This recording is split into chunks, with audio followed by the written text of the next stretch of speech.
the Tua market, what are you hearing, Bill, about Tua's market right now?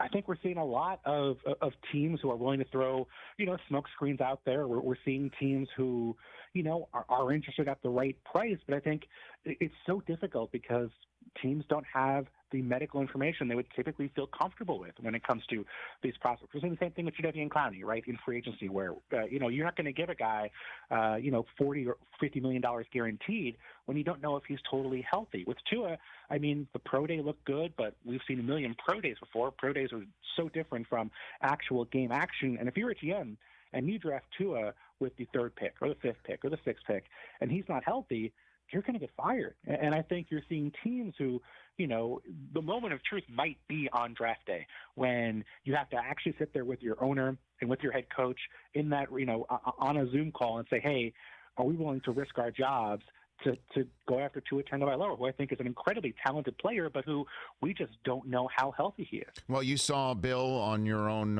I guess, a family of networks, ESPN Plus, the Great Details series that we saw the late Kobe Bryant, I can't believe I'm saying those words, Peyton Manning, and now Nick Saban lend their remarkable brain equity to.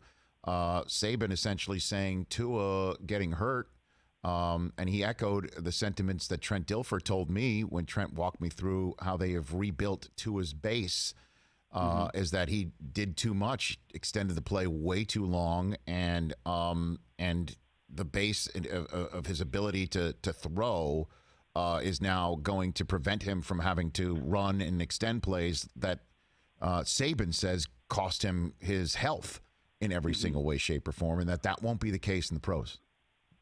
Yeah, it's tough. I think about guys like Andrew Luck, for example, where that was always going to be the story with Andrew Luck about we got to get him to stay out of those situations. He has to stay healthy.